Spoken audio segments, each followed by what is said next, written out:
Thermodynamics MCQs. Number 1. Branch of chemistry that deals with the basic principle governing energy change during various process is called. तो उसको हम electrochemistry कहते हैं या chemical thermodynamics. इसको हम क्या कहेंगे? Chemical thermodynamics. A system which can exchange energy as well as matter which its surrounding is said to be an या a closed system या open system. तो उसको हम क्या कहेंगे? Open system. Number 3. A closed system is one which can exchange with surrounding energy but not matter. B option, neither matter nor energy. जब एक closed system होगा in one which is exchange with surrounding और हम surrounding को change करते हैं तो उसको हम क्या कहेंगे? Energy but no matter. तो कौन सा ऑप्शन करेक्ट है? A is the correct answer. Number 4. Any properties whose magnitude is independent of the amount of substance present is called A or N. Structural property या intensive properties.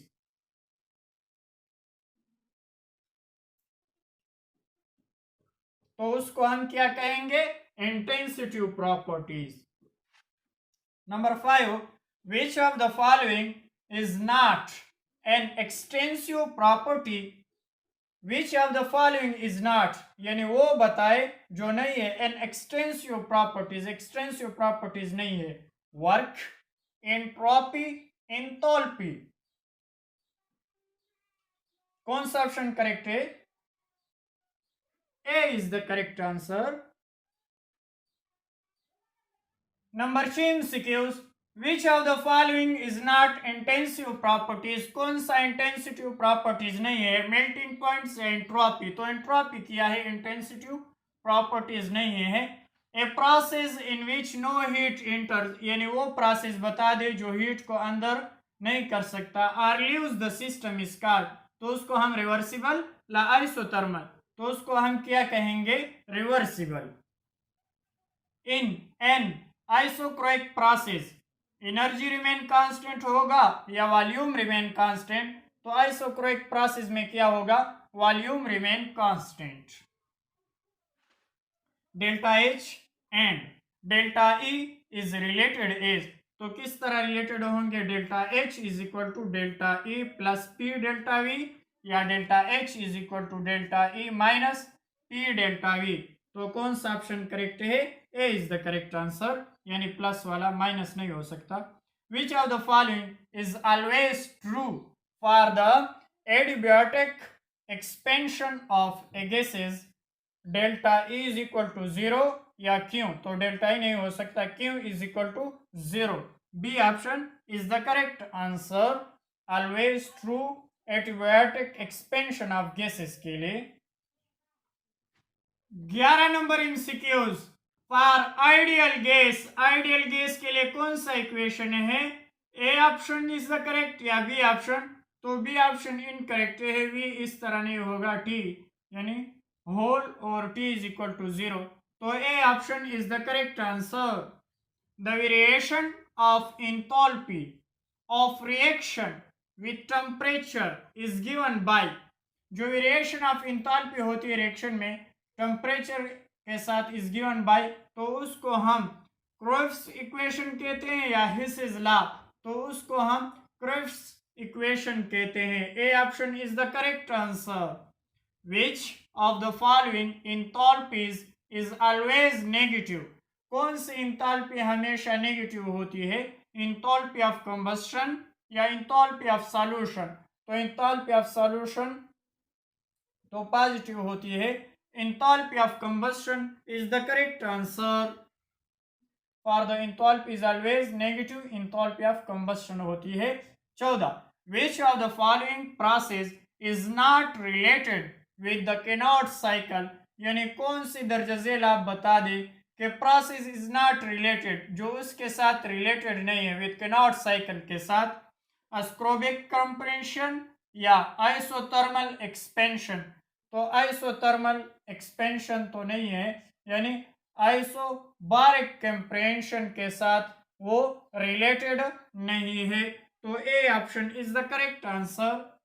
The overall energy change during the Carnot cycle is, यानी overall energy जब हम change करते हैं, the overall energy change during the Carnot cycle में equal to 0 होगा, equal to Q, equal to W, तो कौन सा ऑप्शन करेक्ट है? A is the correct answer, यानी इक्वल टू 0 और all energy change during the Carnot cycle is equal to 0। Number 16 MCQs, the efficiency of a reversible heat engine depends only on the temperature of the heat source and sink या pressure of fluid, तो efficiency of reversible heat engine depends only on the temperature of the heat source and sink. A option is the correct answer. All the cyclic engine working reversibly between same temperature of sources and sink have the same efficiency, यानी same होगी। This statement for the, तो statement को हम क्या कहेंगे? Nurse theorem या किनार्ड theorem, तो उसको हम नर्स थ्योरम कहते हैं, यानी working reversibly between same temperature of the source and the sink have same efficiency, तो this statement is Nernst theorem. The entropy of the universe, यानी एंट्रोपी ऑफ द यूनिवर्स क्या होगी? टेंड्स टुवर्ड्स मैक्सिमम होगी या tends towards 0, तो entropy of the universe क्या है? Tends towards maximum. A option is the correct.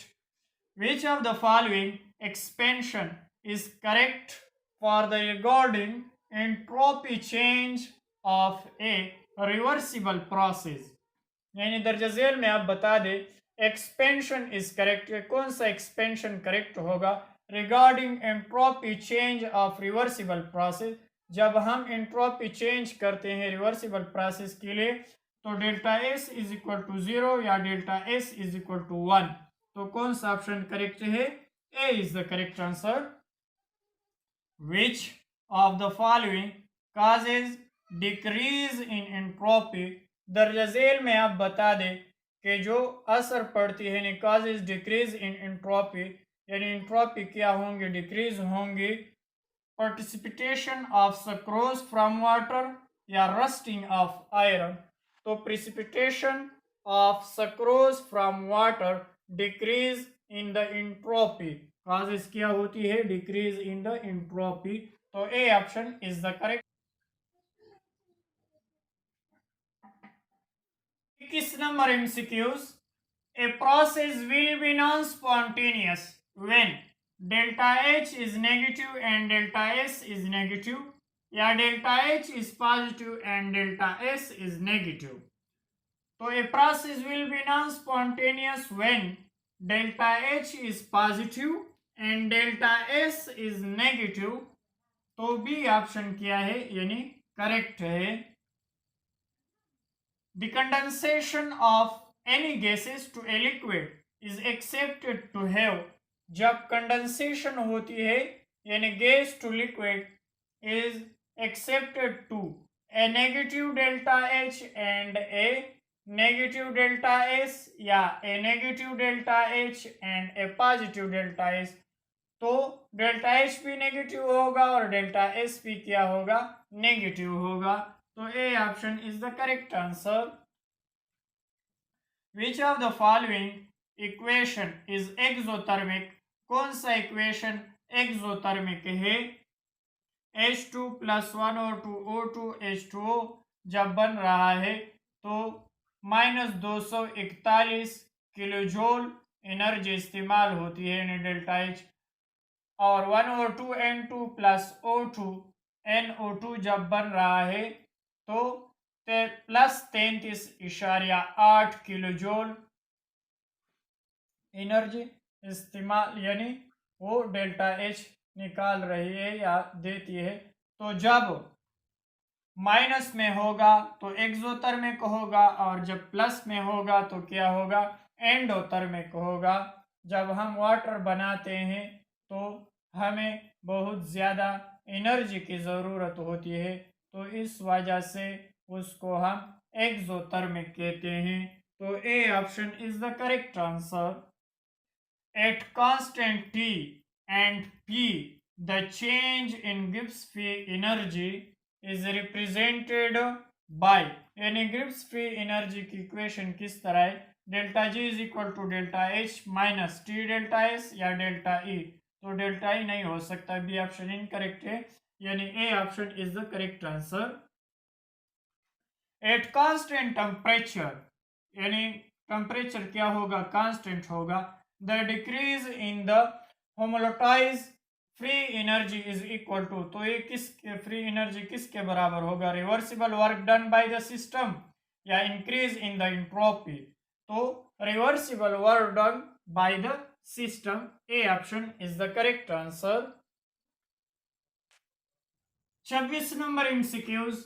At constant temperature and pressure the decrease in Gibbs free energy is equal to, तो decrease Gibbs free energy किसके बराबर होगा, reversible and irreversible work done by the system या all types of work except the work of expansion। तो B option is the correct answer for the decreasing Gibbs free energy is equal to at constant temperature and pressure।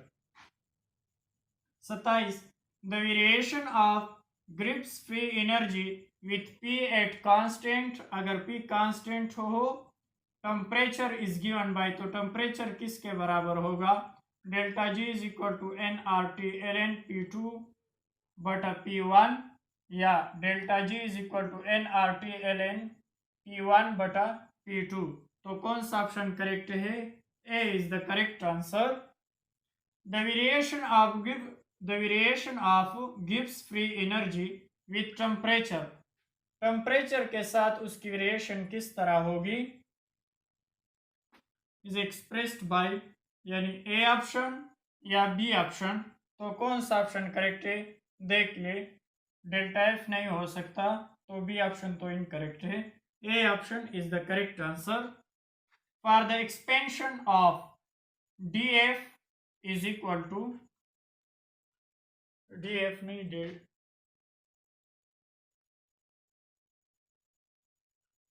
dg is equal to vdp minus s dt, which is the correct, कौन सा correct है, यानी g और p whole t is equal to v या vps is equal to v। तो कौन सा option correct है, a is the correct answer। all naturally occurring process proceed, यानी process proceed spontaneous in a direction lead to, तो all natural occurring process proceed spontaneously in the direction of lead to decrease in free energy या increase in entropy। तो decrease in free energy, A option is the correct answer। 31 number MCQ, the Gibbs homolatized equation may be expressed as, A option is the correct या B option। तो B option में यानी delta we T नहीं हो सकती, तो A option is the correct answer Gibbs Helmholtz equation express के लिए। Which of the following expression describe the exact relationship between standard free energy and equilibrium constant. तो which of the following expression describe the exact relationship between standard free energy and equilibrium constant के लिए कौन सा है, यानी delta G is equal to delta H minus T A S, या delta G is equal to N R T L N P two बटा P one, या delta G naught is equal to minus R T L N K. तो C option is the correct answer. Which of the following thermodynamics helps in the calculation the absolute entropics of various substances? Third law या first law? तो which law thermodynamics help in calculating the absolute entropics of various substances के लिए third law होती है। तो A option is the correct answer. Which of the following expression represent the chemical potential are partial molar free energy, यानी दर्ज झेल expression में आप बता दें कि केमिकल पोटेंशियल और पार्शियल मोलर यानी मोलर फ्री एनर्जी के लिए इस्तेमाल होती है। तो A option is the correct या बी ऑप्शन? तो A is the correct answer. The change of chemical potential of any components with temperature, यानी केमिकल पोटेंशियल कोई भी कंपोनेंट्स हो उसके temperature at constant pressure decomposition is equal to negative of partial molar entropy या partial molar volume. तो negative of partial molar entropy होगी। A option is the correct answer. 36 number MCQs. The link between classical thermodynamics and quantum mechanics is proved by statistical mechanics या wave mechanics? तो link between classical thermodynamics and quantum mechanics is proved by the statistical mechanics. A option is the correct answer. A phase is a hypothetical space and can be imagined with, यानी कौन सा image बनेगा? 2f access या 5 access? तो 2f एक्सेस बनेगा। A option is the correct answer. In statistical mechanics there exist a function which contain all the information about macroscopic system. The function या this function is known as partition function या delta function. तो उसको हम partition function कहते हैं। Which of the following equation represented the partition function? कौन सा equation represent करता है partition function? A option is the correct या बी? तो A option is the correct for the partition function equation. Boltzmann distribution law is defined as. हम distribution यानी Boltzmann distribution law किस तरह इक्वेशन लिखेंगे? A option is the correct या B option? तो B option VT is incorrect. तो A option is the correct answer. 41 number MCQs. Which of the following equation represents translation partition function? A option is the correct या B option? तो B option में m नहीं है और translation partition function में m होगा। तो A option is the correct answer. Which of the following has the highest value? किसकी हाईएस्ट वैल्यू हो सकती है? ट्रांसलेशन पार्टीशन फंक्शन या रोटेशनल पार्टीशन फंक्शन? तो ट्रांसलेशन पार्टीशन फंक्शन की हाईएस्ट वैल्यू होती है। A option is the correct. In an एडॉप्टिक system if work is done the temperature must increase या decrease? The temperature must decrease adaptive system if work done. The Joule-Thomson experiment is a constant enthalpy process measuring as the real gases undergo an isothermal expansion या a thermodulated adaptive expansion। तो कौन सा option correct है? B is the correct answer. The statement that heat cannot flow spontaneously, यानी वो statement बता दे कि can not flow spontaneous heat from a colder to the hotter body is the result of the second law हो सकती है या हर्निज लॉ। तो The second law of thermodynamics is the correct option. 46 number MCQs.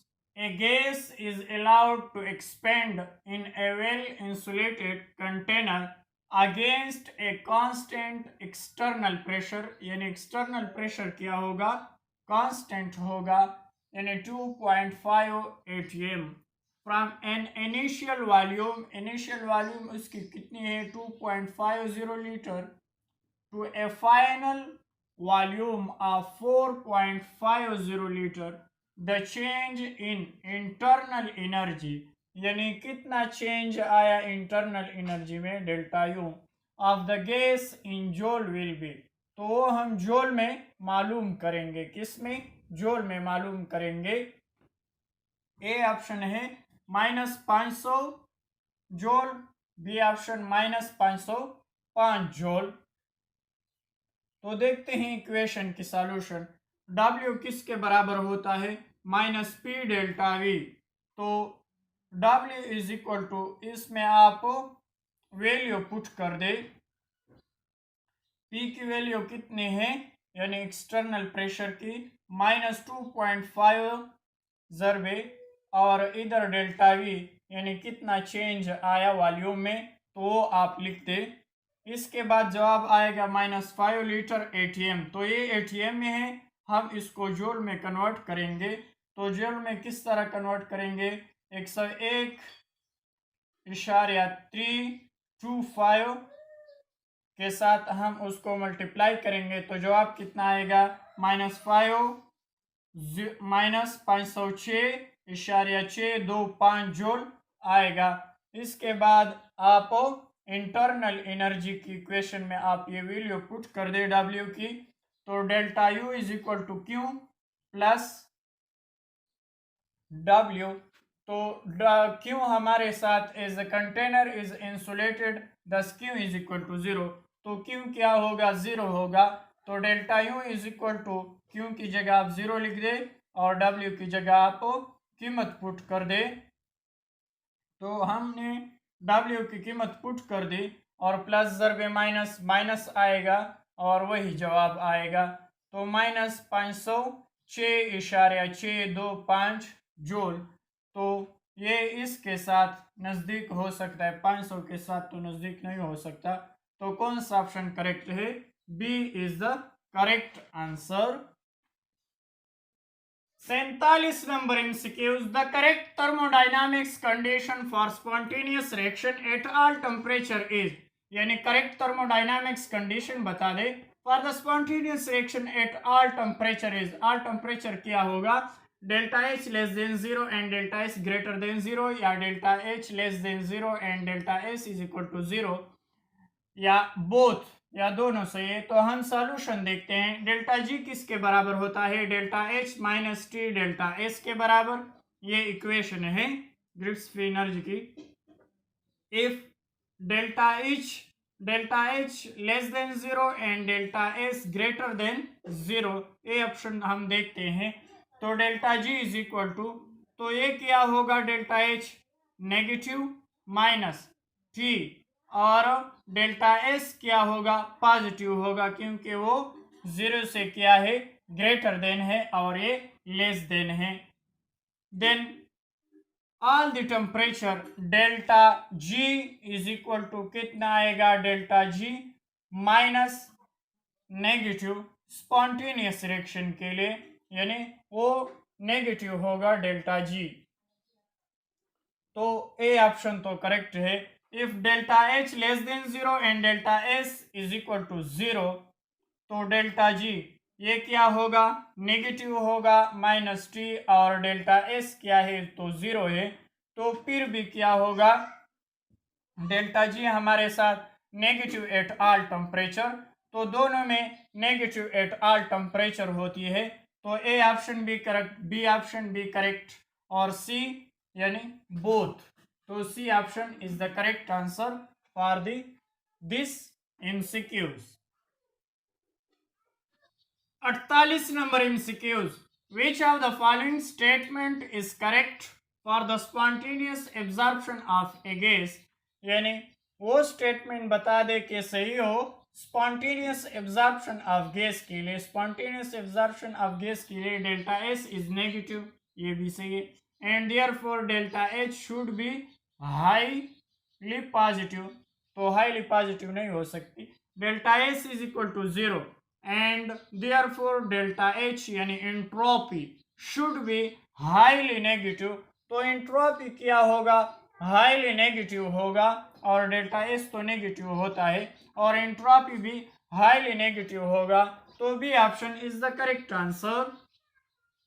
Which of the following gives homogenized equation? Gives a homogenized equation आप बता दे, delta G is equal to delta H minus T delta S या delta V is equal to delta H minus T delta S, तो कौन सा option correct है?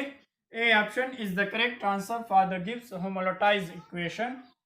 ए reaction having equal energy, यानी अगर रिएक्शन इसी तरह हो कि उसकी एनर्जी सेम हो of activation for the forward and reverse reaction, और फॉरवर्ड और रिवर्स रिएक्शन, तो क्या होगा, एंट्रोपी इज इक्वल टू 0 या गिव्स होमोजेनाइज इज इक्वल टू 0, तो क्या होगा, entropy is equal to 0, delta H is equal to 0। A option is the correct answer.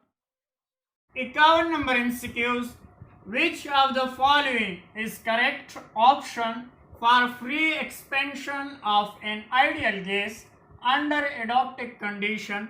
Q is equal to 0, delta T is equal to 0, W is equal to 0, Q is equal to 0, delta T is equal to 0 और W naught is equal to 0, तो is the correct option for free expansion of ideal gas में under the adaptive condition Q 0 होगा, T 0 होगा, W 0 होगा, तो A option is the correct answer। for an endothermic reaction, कौन सा, endothermic reaction, energy of activation and enthalpy of reaction both of these kilojoule पर mole होंगे, यानी activation of energy और enthalpy of reaction, minimum value of activation of energy will be, तो energy of activation minimum value कितनी होगी, more than delta H या equal to 0, तो आप ग्राफ में देखें एनर्जी ऑफ एक्टिवेशन ज्यादा है डेल्टा एच से, तो मोर than delta H. A option is the correct answer. आप ग्राफ में देखें तो ग्राफ में क्या है, मोर देन डेल्टा एच, यानी डेल्टा एच से क्या है, एनर्जी ऑफ एक्टिवेशन ज्यादा है। 3 moles of an ideal gas expanded spontaneously into a vacuum, the work done will be 0 होगा, क्योंकि an ideal gas expanded spontaneously into a vacuum, the work done will be 0। A option is the correct answer। A reaction occur spontaneously if T delta S greater than delta H and both delta H delta S are positive होगा, T delta S less than delta H ये तो नहीं हो सकता, and both delta H और delta S are positive, ये सही है लेकिन ये सही नहीं, तो कौन सा ऑप्शन करेक्ट है? A option is the correct answer for the reaction occur spontaneously. Spontaneously में क्या होगा, T delta S greater than delta H होगा और डेल्टा H और डेल्टा S दोनों पॉजिटिव होंगे स्पॉन्टेनियसली रिएक्शन में। 55 number MCQs, considering entropy S is the thermodynamics parameter, the criterion for the spontaneity of any process is delta S system plus delta S surrounding greater than 0 या delta S surrounding greater than 0 only। तो considering entropy अगर हम ले लें as the thermodynamic parameter, the criterion for the spontaneity of any process, यानी A option is the correct, delta S system और delta S surrounding greater than 0। A option is the correct answer. 56 number MCQs, for the reaction to occur spontaneously, यानी spontaneously reaction किस तरह होती है, delta S minus T delta S must be negative या delta H plus T delta S must be positive. तो कौन सा option correct है? A is the correct answer. और ये जो डेल्टा एस है R L N V two V one, ये इस एमसीक्यूज के साथ है, ठीक है। यानी delta S system plus delta S surrounding greater than 0 होगा। तो ये 55 एमसीक्यूज के साथ है ये। 57 during isothermal expansion of an ideal gas it's, यानी अगर during isothermal expansion ideal gas के लिए इंथैल्पी रिमेन अनइफेक्टेड होगा या इंथैल्पी रिड्यूस टू 0, तो डेल्टा एच यानी इंथैल्पी रिमेन अनइफेक्टेड होगा। कब? जब आइसोथर्मल एक्सपेंशन होता है, ठीक है। 58 number MCQ, the Greek words term means heat या वर्क, तो term means heat।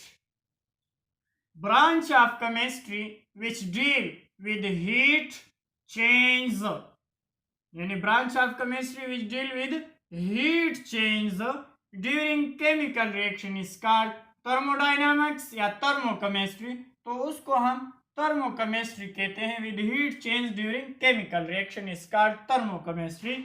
During bond formation, जब यानी जो बॉन्ड फॉर्मेशन होती है, energy is release, increase, decrease या बोथ ए एंड सी। तो बॉन्ड फॉर्मेशन एनर्जी रिलीज्ड हो सकती है, इंक्रीज नहीं हो सकती, और डिक्रीज हो सकती है। तो both A and C is the correct answer. During bond breaking, जब बॉन्ड ब्रेकिंग होती है, इसमें बॉन्ड फॉर्मेशन होती थी यानी बॉन्ड बनता था, इसमें बॉन्ड ब्रेकिंग होगी यानी बॉन्ड ब्रेकिंग एनर्जी इज, तो एनर्जी क्या होगी? Absorb, increase, decrease. तो डिक्रीज नहीं हो सकती यानी एब्जॉर्ब, इंक्रीज। और डी ऑप्शन क्या है? Both A and B. तो D option is the correct answer. यानी बॉन्ड ब्रेकिंग में क्या होगा? एनर्जी एब्जॉर्ब होगा और इंक्रीज भी होगा। ए reaction in which heat is evolved और एब्जॉर्ब इज कॉल्ड, यानी वो रिएक्शन जब हीट इज एवॉल्व होगा या एब्जॉर्ब होगा तो उसको हम थर्मल रिएक्शन कहते हैं या हीट ऑफ रिएक्शन। तो उसको हम क्या कहेंगे? Heat of reaction. B option is the correct answer. 63 number MCQs, total energy of product is खाली जगह टू रिएक्टेंट्स इक्वल अनइक्वल। तो total energy of product is unequal to reactants, यानी B option is the correct answer. A chemical reaction in which heat is evolved is called, तो उसको हम exothermic या endothermic. जब heat evolved यानी heat देती है तो उसको हम क्या देते हैं? यानी जो केमिकल रिएक्शन होती है और उसमें हीट रिलीज होती है तो उसको हम क्या कहते हैं? Exothermic. A chemical reaction in which heat is absorb, और जब हीट एब्जॉर्ब होती है केमिकल रिएक्शन में इज कॉल्ड एक्सोथर्मिक या एंडोथर्मिक। तो उसको हम एंडोथर्मिक कहेंगे। For exothermic reaction the value of delta H is, यानी एक्सोथर्मिक रिएक्शन में जो डेल्टा एच की वैल्यू होगी, यानी हीट क्या करती हैं? रिलीज करती हैं, तो उसमें डेल्टा एच की वैल्यू पॉजिटिव होगी या नेगेटिव? तो डेल्टा एच की वैल्यू नेगेटिव होगी।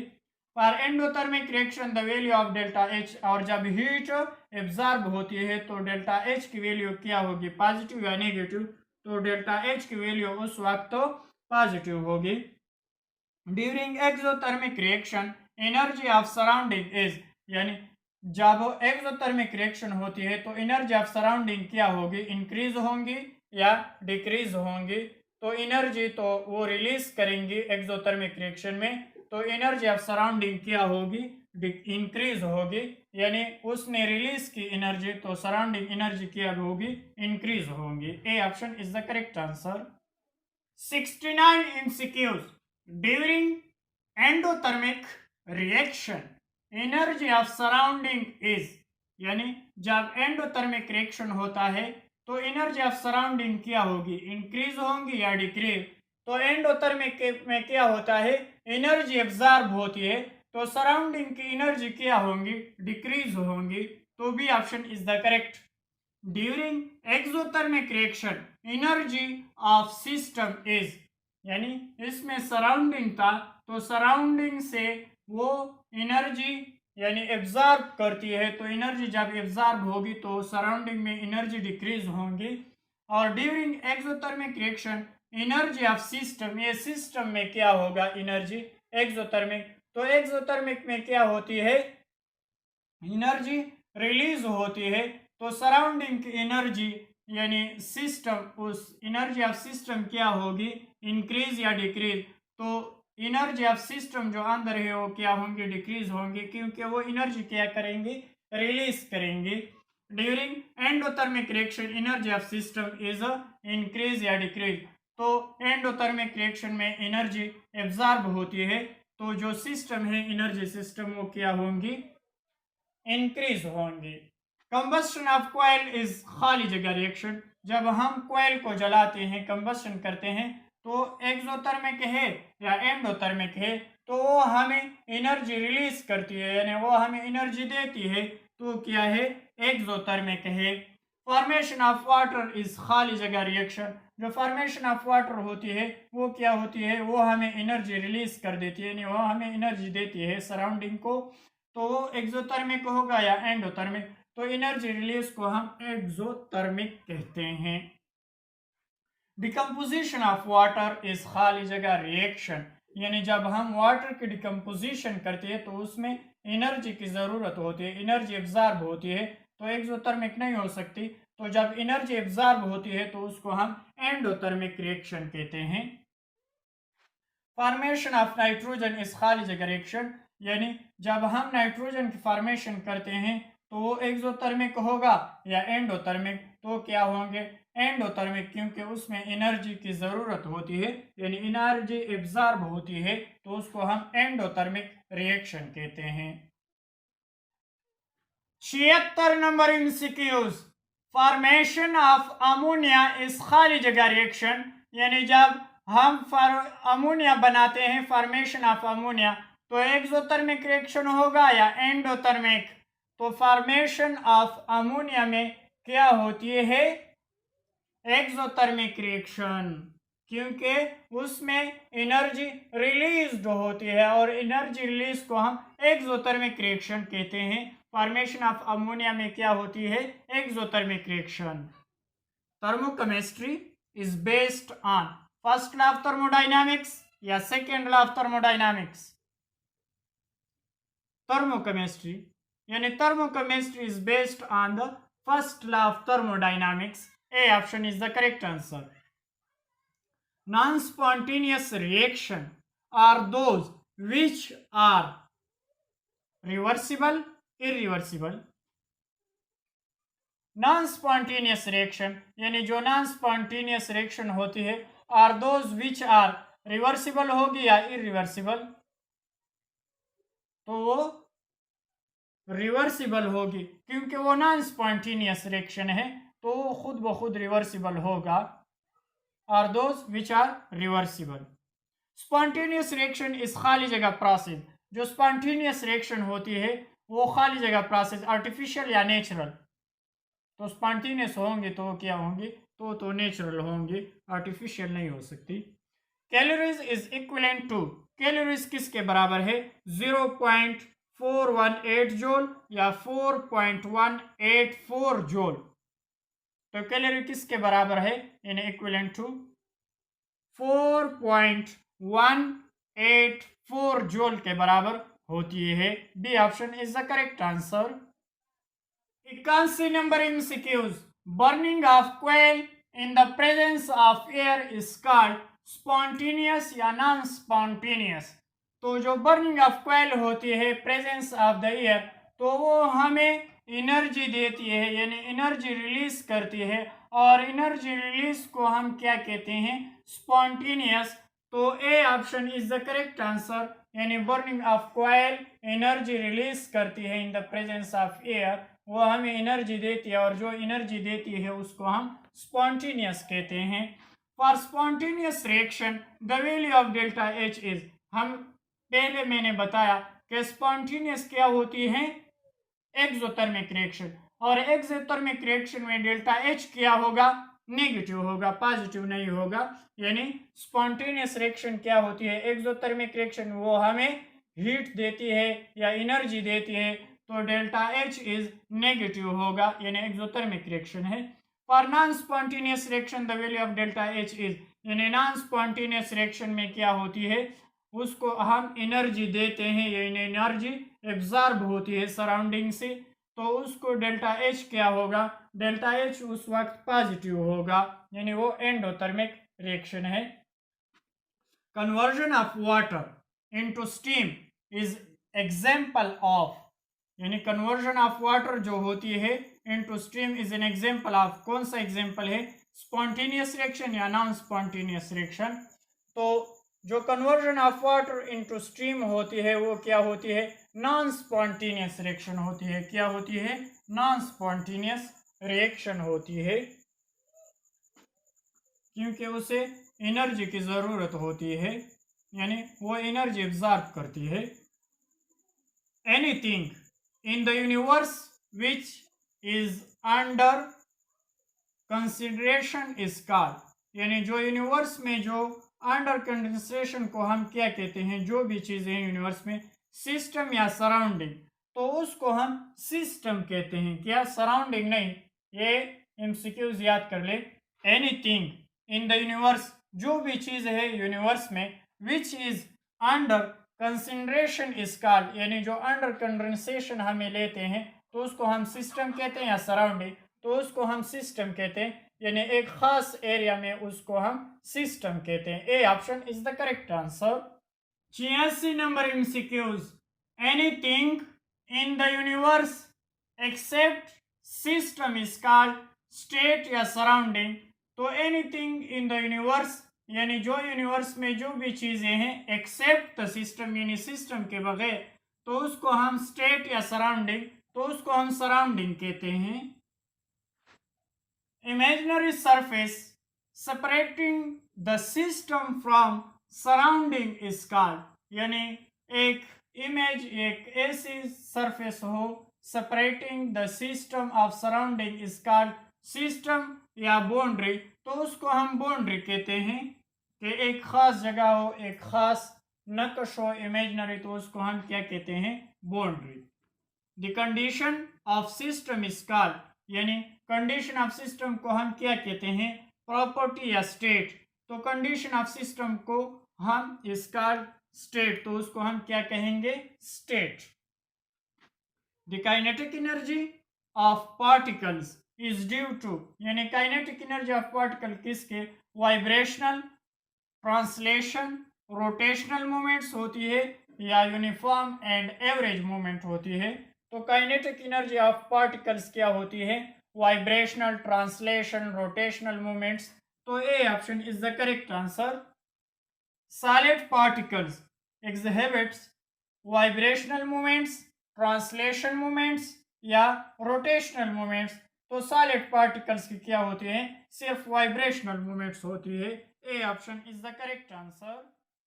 10वें number MCQs, enthalpy is a state function, total heat contents of system या बोथ ए एंड बी। तो enthalpy is a state function, total heat contents of a system, यानी C option correct, both A and B are the correct for the enthalpy. Enthalpy is measured in, यानी हम enthalpy major करते हैं किस unit से, unit यानी Newton या joule से, तो enthalpy is measured in joules. B option is the correct answer.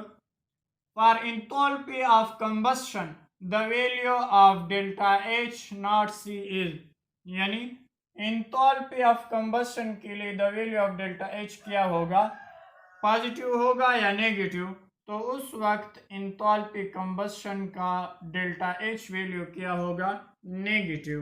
B option is the correct answer. Formation of ammonium chloride, जब अमोनियम क्लोराइड बनता है solution is an example of, तो कौन सी example है, endothermic की या एक्सोथर्मिक की। तो आप देखें formation of ammonium chloride solution is an example of endothermic. B option is the correct answer. Hess's law applies to, Hess's law किसके लिए अप्लाई होती है, बाइनरी आयनिक कंपाउंड्स या ट्रिनरी आयनिक कंपाउंड्स की। तो बाइनरी आयनिक कंपाउंड्स के लिए hisses law apply होती है, तो A option is the correct answer.